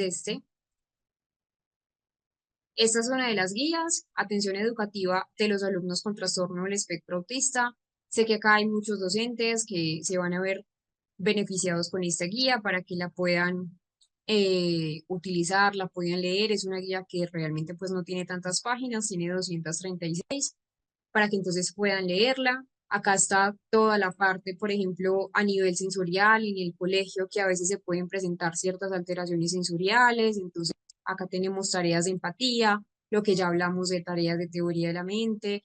Eh, Acá pues también no solamente hay de tablet, sino también a nivel pues como de herramientas para comprender malos entendidos, engañar o comprender el engaño. Son guías que sé que les pueden servir. Miren, por ejemplo, la determinación del espectro autista, los niveles que estamos viendo, entonces lo que son las implicaciones prácticas de cada uno de los niveles. Acá tienen pues como toda la ficha que les puede servir. Las alteraciones, también una determinación del espectro como tal. Esa estructura no es una estructura clínica, pero sí les va a servir a los docentes bastante para mirar cómo están esas alteraciones en las áreas. Miren, por ejemplo, a nivel social, a nivel de comunicación y el lenguaje, la flexibilidad, en la parte de la simbolización. Bueno, es una guía amplia y que les voy a dejar en mi material de estudio. Y mm, lo otro que les quería mostrar era esto. Son fichas de arte terapia. De hecho, pues es una muy buena técnica. También les voy a subir técnicas para la regulación emocional. Entonces acá está varias fichas. Acá pueden trabajar. Son fichas pues muy útiles, sobre todo para la parte de los niños. Acá, pues como aquí hay varias, son en total 126, son muchas. Bueno, ahí está todo para que lo puedan, para que lo puedan trabajar. Y sobre todo que son adaptados a niños con trastorno del espectro, son muy visuales, son muy gráficos, son muy altos, pues en cuanto al tamaño, para que los puedan tener, pero sobre todo esta parte de, de lo que es la guía me parece fundamental porque miren acá que tienen ejercicios de escritura para niños que se niegan de pronto a utilizar el lápiz y papel, que ahora vi como que habían personas que tenían esas dificultades. La parte sensorial, importante también en el ámbito académico. Eh, También hacer aspectos sensoriales para llegar a la calma de los niños, con arroz, con semillas, bueno, ahí tienen pues como varios ejercicios que podemos utilizar y las nuevas tecnologías, que en algún punto también vamos a trabajar sobre eso. Entonces, aplicaciones que nos ayudan al aprendizaje, aplicaciones para el aprendizaje y el desarrollo, siempre enfocado en el trastorno del espectro autista. Acá está enfocado en el espectro. Ahora sí, vámonos a lo que son los grados nuevamente.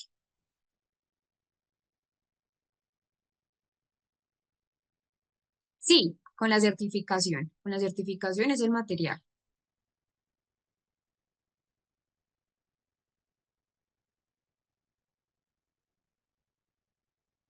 Bueno, María Reni, ya hemos hablado de eso, pero un neuropsicólogo, un neuropediatra, neurólogo que esté certificado, ojalá en A22 ADR.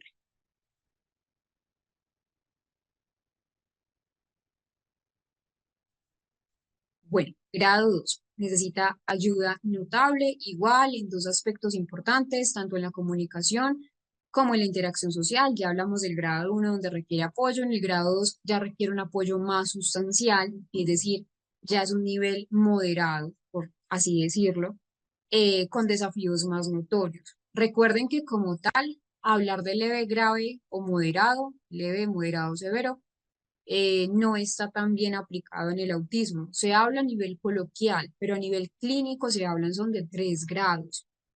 En lo que sí se habla de leve, moderado a severo es en los otros trastornos del neurodesarrollo, donde la presentación sí va a ser con niveles de gravedad. Pero acá en el autismo cambia. En el autismo ya está grados de, de apoyo que requiere. Esa es la diferencia. Entonces, cuando yo digo nivel moderado es para que me entiendan, pero como tal a nivel clínico no es una palabra que sea útil, pero sí a nivel explicativo. ¿Qué desafíos puede tener una persona con nivel 2 tanto en la comunicación social como los comportamientos restringidos? Empecemos por el área de la comunicación social. Entonces, ya acá las personas en la comunicación social van a tener dificultades claras, incluso si van a tener a una persona que les apoye en ello. Las personas pueden mostrar habilidades verbales o no verbales limitadas y van a tener problemas para poderse adaptar a esas interacciones sociales, sobre todo con esas interacciones que tengan reciprocidad socioemocional. Eh, las interacciones sociales en este nivel van a verse afectadas, claramente afectadas, y entonces va a haber una comunicación un poco más atípica, las expresiones faciales pueden ser entendidas como más reducidas o el lenguaje mucho más literal. Las conductas restringidas o repetitivas también es la otra medida que debemos tener en cuenta. Podemos encontrar comportamientos más frecuentes desde la parte repetitiva, más estereotipias, más movimientos motores, más estereotipias vocálicas, ya sí van a ser disruptivos. Cuando me refiero a disruptivos es porque afecta a la persona como tal, no hay agresividad, eso es importante mencionarlo, que era algo que mencionábamos.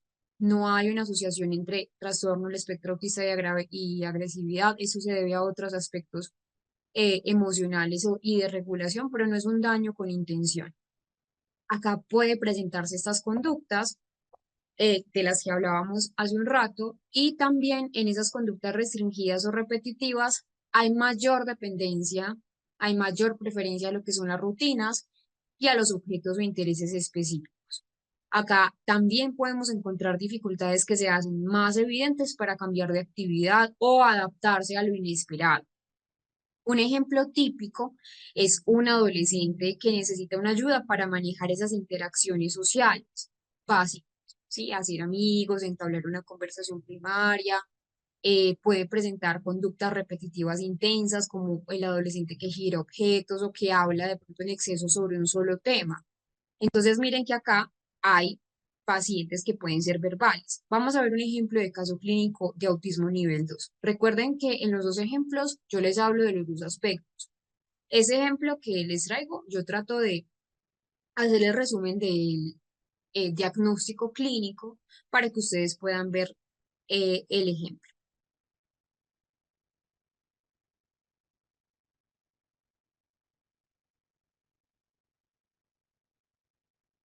Sí, claro, Isela, eso queda en el drive de cada persona. Sí, no te preocupes que eso también va a estar allí.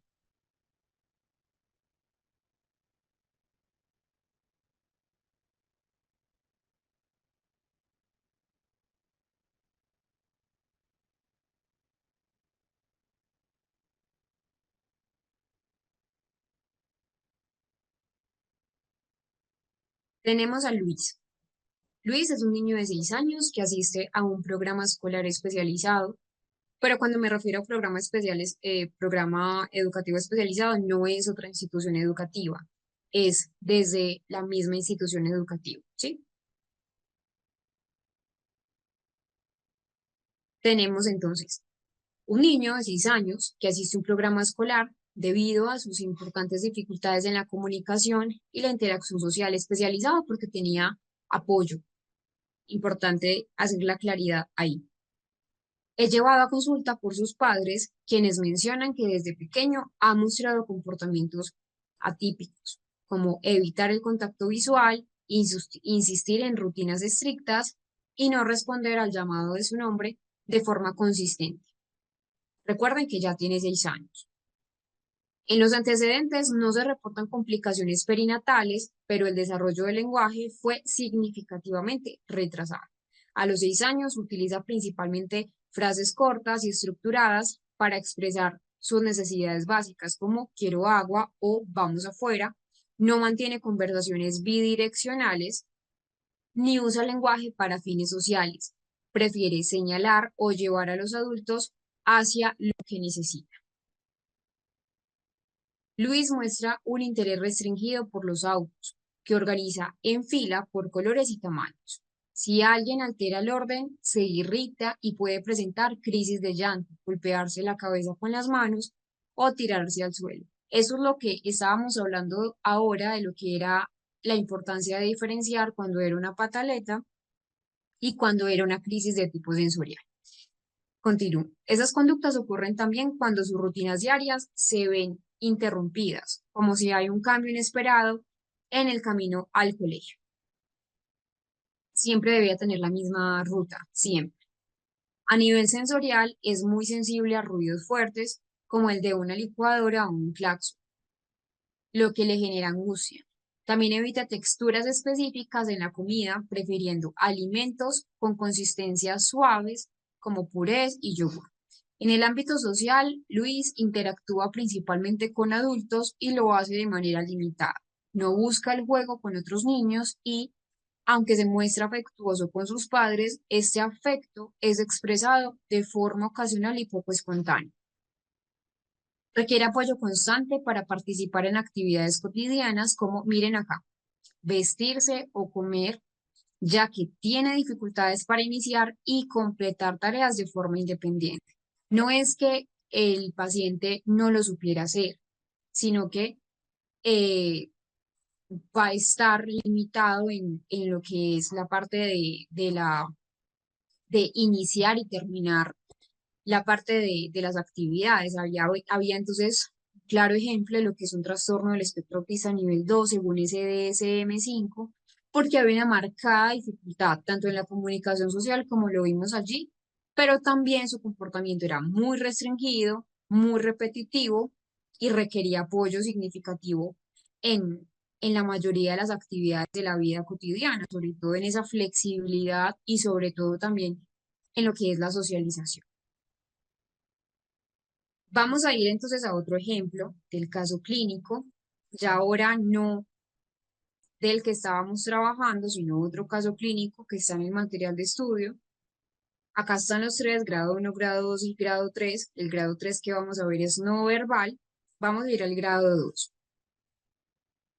Así como hicimos el ejercicio con el grado 1, lo van a leer, lo van a analizar y posterior de esto yo les hago una pequeña explicación. Entonces tenemos 6 años y 4 meses, muy parecido al ejemplo que acabamos de ver. Tenemos evaluación integral ante dificultades marcadas en el desarrollo del lenguaje, una escasa iniciativa social. Teníamos acá comportamientos repetitivos y problemas de adaptación escolar. Y la solicitud de evaluación la hace pues a la orientación diagnóstica la hacen realmente por parte del colegio y los padres también tenían ciertas preocupaciones importantes. Vamos a leerlo durante unos 4 minutos, una ojeada a los puntos importantes para poderles dar una explicación como hicimos con el caso 1. Bueno, vamos entonces a conocerlo. Eh, Acá está entonces lo final, las recomendaciones que son muy importantes. Vamos a mirar el resumen de este caso. En general, el caso nos muestra, me voy a devolver acá, a un niño de 6 años, 4 meses, muy parecido al ejemplo clínico que vimos cuando estábamos pues, en la diapositiva. Está en primero de primaria, entonces no tiene un atraso escolar. La evaluación primordial empezó porque notaron ya desde incluso pues en la etapa preescolar que había dificultades significativas en el lenguaje. Nunca tenía un interés por socializar, siempre prefería apartarse, también tenía las conductas estereotipadas y dificultades en el entorno escolar. Ya igual estaba en un entorno, estaba en primero de primaria, donde pues en primero de primaria ya empiezan obviamente a socializar. Eh, Recuerden que el informe completo, la idea es que luego lo puedan leer detalladamente. En sus antecedentes de neurodesarrollo sin complicaciones médicas desde el nacimiento. El desarrollo temprano sí, notaron allí al leer que es un poco lento, especialmente en el lenguaje, que dijo esas primeras palabras a los 3 años y que hoy en día todavía vemos dificultades en el paciente para la comunicación. Todos los estudios neurológicos que se le hicieron salieron sin alteraciones. Ahí pueden ver también la parte pues, de los paraclínicos. Y a nivel de la familia tenía muy buena participación. La familia siempre es importante que participe, era una familia muy organizada, pero tuvo pues un apoyo terapéutico anterior que de hecho fue irregular. En la evaluación cognitiva, ustedes vieron ahí que utilizamos esta vez el WIPSI. WIPSI, NEPSI, la figura de Rey y otros cuestionarios para padres y docentes. Es importante entonces que se utilicen también pues como la parte de cuestionarios y docentes. Acá se usó el ABAS, que es una evaluación que me encanta del comportamiento adaptativo, pero también se utilizaron el Vineland. Y el SSQ, donde en algún momento cuando estábamos hablando de la teoría de la mente también se los mencioné, para la comunicación. Eh, ya como tal, instrumentos diagnósticos, el A22, el módulo 2, esto lo van a entender un poco más cuando veamos la parte de la evaluación y el ADR. Por lo pronto, yo quiero que entendamos un poco más que acá, ¿por qué tuvo un nivel 2? Principalmente, bueno, en general, a nivel de los resultados cognitivos, a nivel de la evaluación neuropsicológica, tuvo ciertas alteraciones. A nivel de la comprensión verbal estaba baja, entonces le costaba entender instrucciones, tenía poco vocabulario, no tenía, y a pesar también de que el niño había tenido muy pues buenas intervenciones y buena estimulación a nivel de la familia, eso es un factor excluyente porque muchas veces pasa que el niño tiene bajo nivel de comprensión verbal, pero nos damos cuenta que es que el niño no ha sido adecuadamente estimulado. Acá sí, el niño fue estimulado, pero a pesar de eso la comprensión verbal era bastante baja. También vemos acá que el procesamiento visoespacial y la velocidad de procesamiento, al igual que los otros dos que hemos visto en los otros casos, ha sido bajo, principalmente por esa atención al detalle y dificultades en funciones ejecutivas. Acá vimos que hay dificultades para frenar impulsos, cambio de tarea, la capacidad para planificar, lo que estábamos viendo en alguna clase donde vimos la teoría de la disfunción ejecutiva y que también acá el niño se distrae fácilmente y se aferra a rutinas. ¿Qué vimos en el área social? Lo que estábamos viendo sobre todo y analizando en las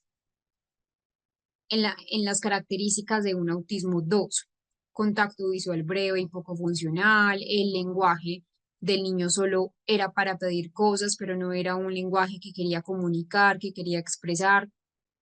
Ante el juego imaginativo no había un juego simbólico y que también acá vieron en el informe que presentaba un aleteo de manos, también tenía balanceos y algo importante acá es que hay que diferenciar cuando son berrinches ante cambios o cuando son pataletas ante cambios. Ustedes vieron ahí que había pataletas que eran frecuentes. ¿Por qué se utilizó A22 y ADR? Porque son pruebas Google estándar y nos arrojó un autismo nivel 2, es decir, necesita apoyos sustanciales. También habían problemas sociales, sensoriales también, y como tal, el perfil cognitivo era bajo, especialmente en el área del lenguaje, y dificultades en las piedras angulares del trastorno del espectro. En resumen, como tal, vemos nivel 2, donde necesita apoyo para adaptarse socialmente, regular su comportamiento, poder comunicarse. Afortunadamente también fue un caso donde se realizó una intervención temprana. Eso es fundamental. Siempre se debe hacer una buena intervención y una intervención temprana para que puedan también tener ciertas herramientas que más adelante quizás pueden ser un poco más difíciles. Así sea un diagnóstico tardío, en este caso pues el niño estaba todavía pequeño, empezando su escolaridad, pero siempre, siempre importante. Entonces, un buen diagnóstico Y algo que también me preguntaban es si una persona, por ejemplo, los niveles no son absolutistas. Una persona grado 3 puede pasar a grado 2 con buenas intervenciones, con buenos apoyos. Por eso les menciono que cuando se da un diagnóstico oportuno, se dan intervenciones oportunas y van a tener mejores resultados. ¿Por qué? Porque el cerebro es neuroplástico y entre más pequeños, más neuroplasticidad. Ojo acá, no quiere decir que ya si son adultos no van a tener neuroplasticidad o si ya son personas con un diagnóstico tardío de autismo a los 30 años, que de hecho vamos a ver un caso de un paciente de los 27 que fue diagnosticado, no le sirvan las intervenciones, claro que sí. Pero sí es bien sabido que el cerebro, entre más pequeño, en sus primeras décadas de la vida, va a responder mucho mejor a ciertos aspectos del aprendizaje y sobre todo las intervenciones. Entendamos un poco el grado 3. Acá el grado 3 es fundamental porque acá sí requiere un apoyo muy sustancial. La comunicación social va a estar alterada y a lo mismo las conductas restringidas o repetitivas. En la comunicación social vamos a ver mínimas habilidades de poderse comunicar, tanto verbal como no verbal. No es atípico ver una persona acá con diagnóstico de autismo nivel 3 de apoyo que sea no verbal. eh, en la comunicación social acá la iniciativa de esas interacciones sociales van a ser casi que inexistentes o muy limitadas y a veces les va a costar responder al lenguaje o a las señales sociales que son muy básicas. Eso es algo que debemos tener en cuenta en la comunicación social. Y en cuanto a las conductas restringidas y repetitivas, vemos conductas ya altamente rígidas, ya sí son marcadamente disruptivas. Recuerden que cuando hablamos de una disrupción es porque afecta la calidad de vida, afecta a la persona, afecta su cotidianidad, hay una alta resistencia al cambio, hay comportamientos que van a interferir significativamente en la vida cotidiana. Entonces, una autoestimulación más intensa, las conductas autolesivas pueden estar acá, pero buscando la parte sensorial, ya sea para regularse o para sentir. Un ejemplo típico es un niño que no es verbal, un niño que no habla, que no tiene un habla consistente, que evita ese contacto visual, que quizás es una persona que tiene estallidos de angustia frente a cambios muy mínimos. Cuando me refiero a cambios mínimos es que tenía de pronto una alineación de sus juguetes de la manera en que ellos quieren, del orden en que ellos quieren, y hay un breve cambio y esto genera un estallido y es una persona que va a necesitar apoyo continuo para sus actividades cotidianas. Antes de pasar a este ejemplo del caso clínico, yo quiero que tengamos muy en cuenta que estos niveles no son niveles de apoyo, niveles de autismo en sí, sino, perdón, niveles de autismo en sí, sí, sino niveles de apoyo que necesitan las personas. Para poder dar al blanco con qué nivel de autismo vamos a empezar. Y digo vamos a empezar porque, como les digo, no son absolutos, pueden ser cambiantes con el tiempo. Va a cambiar con el tiempo, es decir, la intervención temprana, el entorno, las oportunidades educativas, los apoyos que son adecuados y sean individualizados, van a modificar significativamente el funcionamiento adaptativo de una persona. Por eso entonces son niveles dimensionales, pero no son niveles categóricos. No es que ya sea una etiqueta permanente y que toda su vida una persona tenga autismo nivel 3 o que una persona toda su vida tenga un autismo nivel 2. Una persona puede tener un nivel 1, de hecho por eso digo que no son categóricos, porque una persona puede tener un nivel 1 en comunicación social y un nivel 2 en conductas repetitivas y estereotipadas, por ejemplo. Algo indispensable es que muchas veces se confunde que el autismo nivel 3 y el autismo nivel 2 tiene que ver con un grado de coeficiente intelectual. No, no reflejan la inteligencia, no reflejan el coeficiente intelectual. Hay personas con autismo en todos los rangos de capacidad cognitiva, en todos los rangos de capacidad intelectual. desde una discapacidad intelectual hasta incluso altas capacidades. Entonces, importante que estos niveles de autismo no reflejan la, la capacidad intelectual. Es por ello, acá me voy a devolver, aunque ese es el ejemplo del nivel 2, porque acá utilizamos la escala de inteligencia Wechsler de preescolar primaria, pues porque él tenía 6 años. Una pregunta que es importante acá, que me la hicieron de hecho en la otra corte y creo que es importante mencionarles, es que se utilizó el WIPSI va hasta los 7 años y 11 meses y se utilizó antes que el WISC, que el WISC empieza a los 6 años, por el nivel adaptativo del paciente. Vamos ahora sí a entender este autismo nivel 3. Entonces, en conclusión, con lo que les estaba mencionando, los niveles de gravedad del autismo no buscan etiquetar a, a una persona, sino más bien orientar ese tipo de intervención, ese tipo también de intensidad de apoyo que necesita. Cuando entendemos los niveles de apoyo, eh, que son fundamentales, podemos planificar esas intervenciones, ajustarlas mucho mejor a esas necesidades individuales y así, al fin y al cabo, pues garantizar un abordaje mucho más humano, que fue la primera frase con la que empecé el diplomado, más funcional, más respetuoso ante esa diversidad neurológica. Veamos el caso clínico de autismo nivel 3. Tenemos a Ana. Es una niña de 5 años que asiste a un centro terapéutico especializado porque presenta severas dificultades en la comunicación, en la interacción social y conductas adaptativas. Es llevada a consulta por sus padres debido a su incapacidad para comunicarse verbalmente, frecuentes crisis de irritabilidad y comportamientos autolesivos. En los antecedentes se reporta un desarrollo temprano con retrasos significativos. No alcanzó el hito del balbuceo esperado y a los 5 años no utilizaba palabras, comunicándose únicamente mediante llanto, gritos o llevando la mano de un adulto hacia el objeto que desea. No señala, no responde a su nombre y no muestra interés por interactuar con otras personas, incluyendo a sus padres. Eso es importante. Presenta patrones de comportamiento altamente restrictivos y repetitivos, pasa largos periodos meciendo su cuerpo hacia adelante y hacia atrás. Recuerden que en el autismo grado 3 de apoyo es donde más hay conductas estereotipadas. Y puede observarse mirando fijamente luces o girando objetos repetidamente. Esas actividades ocupan la mayor parte de su tiempo y cualquier interrupción de esas conductas provoca crisis intensas de llanto y gritos y en ocasiones conductas autolesivas como morderse las manos. En cuanto a su perfil sensorial, Ana muestra hipersensibilidad extrema.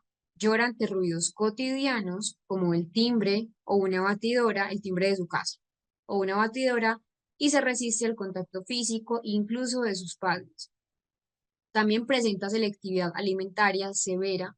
Ana, ella también estaba en en consulta especializada con nutrición, rechazando la mayoría de los alimentos y consumiendo ciertos tipos de purés o papillas. Algo adicional que no coloca acá es que ella también en la historia clínica igual pues no participaba en ningún tipo de actividad grupal, no participaba en juegos. Cuando la llevaban a participar, ella se alejaba completamente, incluso salía corriendo. Y necesitaba una ayuda, incluso una supervisión en la mayoría de actividades básicas de la vida diaria.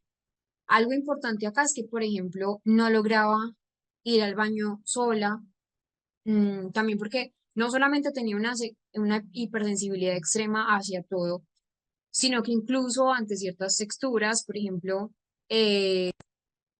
su popó no hacía popó porque pues le generaba cierto escozor. Entonces miren que acá necesita una ayuda en la mayoría de las actividades de su vida cotidiana, necesitaba ayuda para alimentarse, para vestirse, para asearse y mostraba una conexión muy mínima, no tenía pues una muy buena reciprocidad con el entorno, tampoco respondía a nivel emocional, ni siquiera cuando se le intentaba consolar. Ese es el caso clínico de Ana. Y les quiero mostrar otro. Este que vamos a ver es de un adulto, ya no es de un niño, que lo vamos a ver acá, trastorno del espectro autista nivel 3 no verbal, va a tener 27 años. Miren acá, 27 años, trastorno del espectro autista 3 no verbal, motivo de consulta, valoración neuropsicológica para clarificación diagnóstica, planificación de apoyos y revisión del perfil funcional. Vamos entonces a leerlo como los otros y ya les voy a explicar un poco globalmente el caso para mayor clarificación. Bueno, Dora, Paulex y Silvia estábamos en la actividad de la lectura.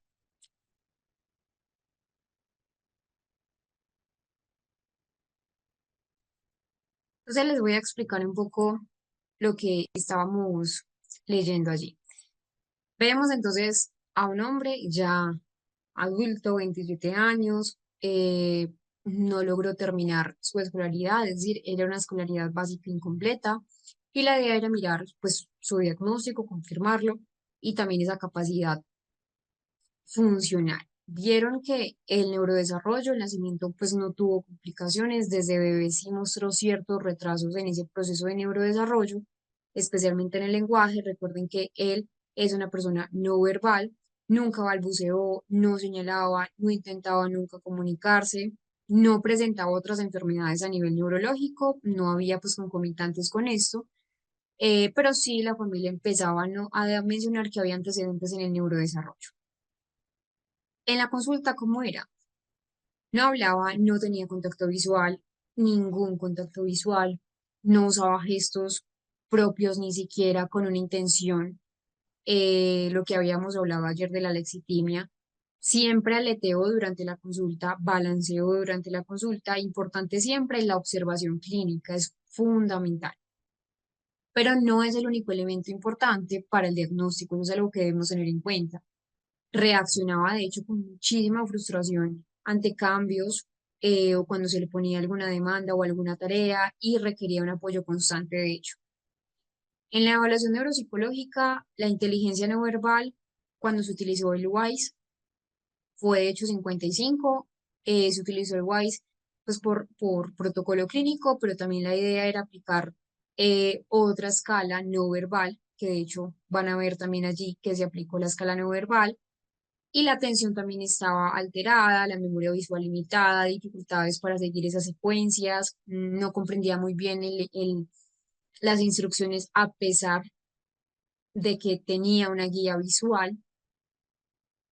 Eh, y en funciones ejecutivas se presentó una rigidez sumamente extrema, repite acciones, no se adaptaba a los cambios, no tenía pues como un buen desarrollo de planificación, lo que habíamos hablado, por eso es importante también hablar de esas funciones ejecutivas que lo hablábamos antier, y en la cognición social no reconocía emociones, no imitaba gestos tampoco, y no mostraba interés pues como por terceros, solo objetos como luces o cosas que podían girar sobre su propio eje. La conclusión general en el diagnóstico o la conclusión general del informe que tienen ahí es que es un paciente pues, que presenta un perfil comprometido. Primero, a nivel verbal, tiene dificultad para interactuar, la atención, el comportamiento. Y una recomendación importante es utilizar lo más rápido posible un sistema PEX por pictogramas, por intercambio de imágenes. Y la idea es que también se pueda utilizar programas estructurados como la terapia ABA para sobre todo enseñar esas habilidades básicas de la vida. Aunque ya la persona era adulta, 27 años, la idea es siempre brindar un apoyo terapéutico permanente a su familia, sobre todo a ese manejo de conductas que pueden ser disruptivas dentro del hogar.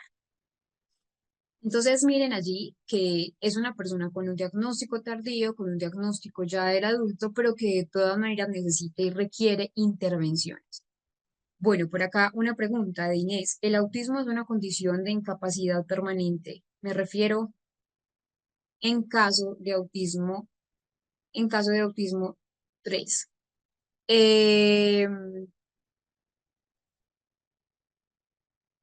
No es que sea incapacitante, es decir, no es una incapacidad y no, no es permanente. El grado 3 puede pasar, como les mencioné ya en varias ocasiones, a un grado 2 con adecuadas intervenciones. Y también depende pues, de factores individuales.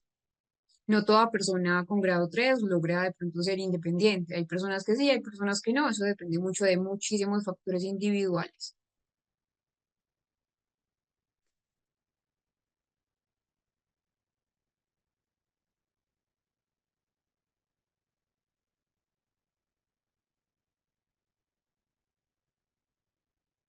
Una, bueno, Natseli nos dice una pregunta, entonces, ¿a qué edad es lo mejor para un diagnóstico? Mi primer hijo lo diagnosticaron a los 3 años, 8 meses. Ahora tenemos una duda con mi tercer hijo que está presentando ciertos síntomas, pero apenas va a cumplir 2 años. Lo puedes llevar de una vez, Natseli, sobre todo porque hay una alta carga genética en el autismo. Si ya hay una persona en la familia con un diagnóstico correcto, la idea es que pues no echen en saco roto, llevarlo también a una evaluación. Muy posiblemente, pues pueda ser autismo, pero también puede que no. Igual está también un factor de probabilidades. Pero igual, si tú ves que está presentando ciertas características que ya hemos revisado, lo puedes llevar, tiene 2 años, hay pruebas diagnósticas que de hecho es a partir de los 2 años. El ADR y el A22 es a partir, bueno, ADR y 2 años a partir de 2 años y el A22 a partir de los 12 meses. Entonces, lo puedes llevar para confirmar o descartar.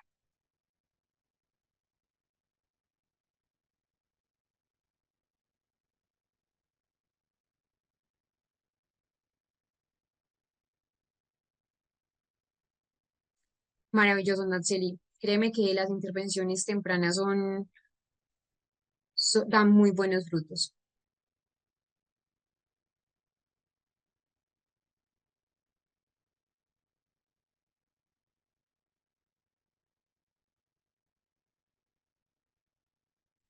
Bueno, por acá, Herrera Gael nos dice, ya que usted dice que en un autismo de nivel 3 puede pasar a uno de nivel 2, puede ser posible que sea al revés, que un autismo de nivel 2 pase a uno de nivel 3.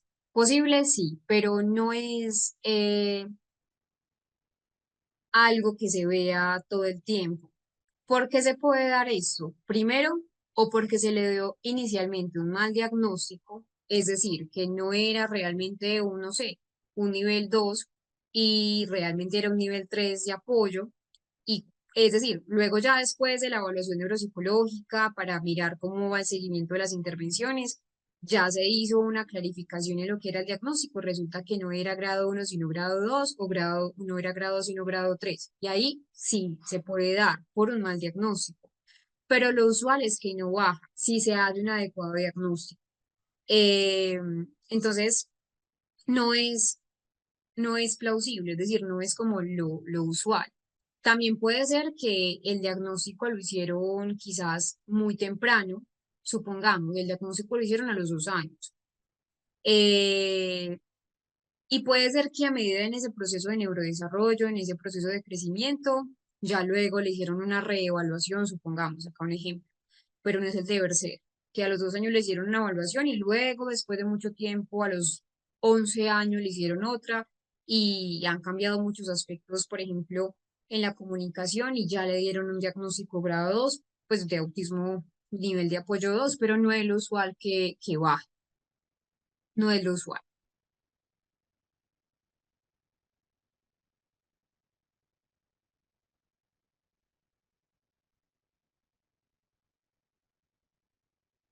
Mm, no, prevención del autismo, no porque es un trastorno del neurodesarrollo, entonces no podemos decir que yo hice intervención a los 2 años, no tenía un diagnóstico y a los 6 años ya no tengo autismo, no, no.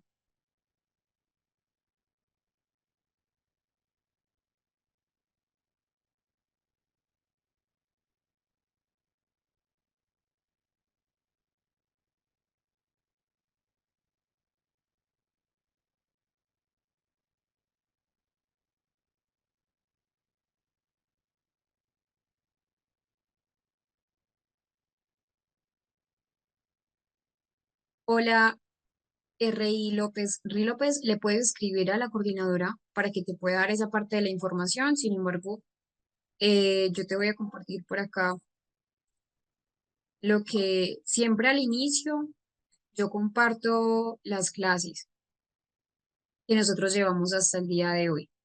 Se las voy a compartir a R.I. López para que entonces pueda ver las clases pasadas y pueda estar en en el curso. No hay problema si es su primer día, te la voy a compartir. Te voy a compartir el enlace de la primera clase para que puedas de pronto poder, quizás en alguna ocasión. Sí, los videos no están allí, los videos están en el material de estudio. ¿Listo? Entonces, vamos a culminar acá con esas preguntas y vamos a continuar entonces el día de mañana. Espero que estén muy bien, que puedan descansar bastante. Nos vemos. Chao.